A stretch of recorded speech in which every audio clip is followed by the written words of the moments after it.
Welcome, citizens of Trick Nation. This is your president, IrishTricks, speaking, and today we have the next episode of Work Shenanigans. In this episode, I'm going to be talking about ghost shifts, and ghost shifts are, well, I'll let you know my personal definition in a second, but I'm going to tell you this. People usually think a ghost shift is like a graveyard shift, and in my eyes, a ghost shift is completely different from a graveyard shift.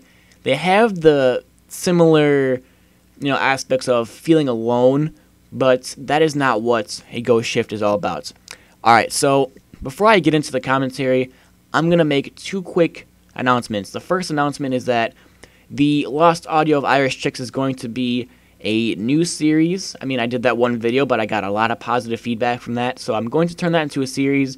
So I'm going to try and not mess up on a lot of my commentaries, but if something happens, I will definitely try and save that file, and I will use it in the next episode. I don't know how often I'm going to do that. I don't see that becoming a weekly thing.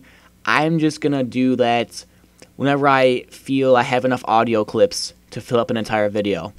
Also, the second announcement, you won't see this video until Thursday because I had a lot of homework to do and I didn't get home from practice until like 6 o'clock. So, yeah, and I didn't have any gameplay either. So, it's getting really hard balancing my crappy internet with all my schoolwork because I want to get good gameplay for you guys.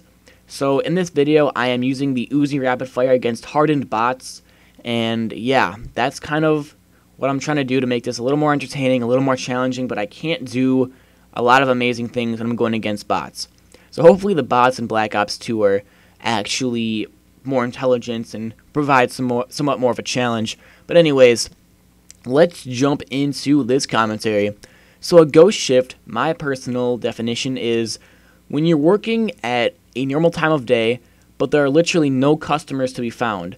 Like you're there with all your coworkers, and there are just no customers, and you have nothing to do. You are extremely bored. You kind of just clean up the tables, make everything spotless because that is the only thing you can do to occupy yourself. I mean, my managers are pretty chillaxed in my later shifts, like 4 to 7 and beyond. On my chillax managers, so I can make myself a soda and they won't care, so I'll drink a soda. But personally, I'm more on the water side or the juice side, so I'll get myself like orange juice or water, and that'll keep me quenched for a little bit, but I'm not gonna drink myself out of boredom. So these ghost shifts happen usually when there's some sort of event, or maybe there's this time of day that people don't show up. I mean, I want to say it was on, I think it was this Sunday. Yeah, it was last Sunday I worked this shift, and I want to say it was because the Packer game was on, and a lot of people were watching the Packer game. But then again, actually, no, I'm going to take that back. I was just going to say a lot of fat people come in, but like that has nothing to do with whether or not you watch the Packers. I mean, Wisconsin is a pretty large state, but just because you're fat doesn't mean you watch the Packers or you don't watch the Packers. Or I was pretty disappointed because I couldn't watch the game. It was the first game of the flippin' season, and I didn't get to watch it, and we lost, so kind of sucks balls. And yeah, I want to say that is why there weren't many customers, because I could ask literally any customer in the restaurant that actually decided to show up. I think they started showing up because the Packers started losing pretty bad. I mean, we didn't lose by a lot, but I heard the game was pretty sloppy. So once the customers finally started rolling in a little bit, the Packers probably sucking, and I would just talk to all of them. Even the people who were there during the game would give me updates on it, so that just shows you how many people in Wisconsin actually watch Packers, which is awesome. And there's the disconnection. Fuck you, HNT!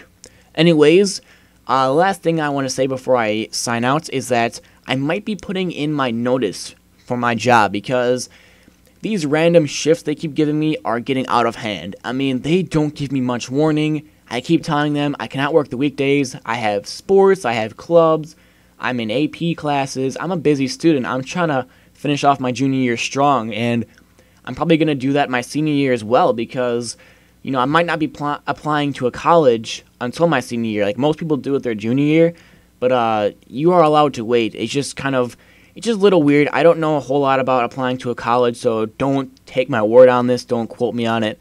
But yeah, I'm going to be a busy student these next 2 years, so don't try and schedule me on the weekdays because I'm not going to show up. And they keep getting mad at me when I tell them weeks ahead of time that I'm not going to be available. So that might be the reason for my notice. I do plan on getting other jobs. Oh, but I might use my odd jobs that I've done in the past as new episodes of Work Shenanigans if I do quit my job and run out of stories to tell. I've got plenty of other work stories. They're just not your typical work stories. More so like mowing people's lawns, babysitting. And there was this other time my uncle had me sit at his computer and replace all of his contacts because his iPhone like deleted all his contacts, and I had to like put them into like this program so he could restore all of them, and that took hours. But I got like $100-something out of it, and it took me like a couple days worth of work to do. But yeah, this is IrishTricks signing out. Hopefully you guys enjoyed this episode. Peace!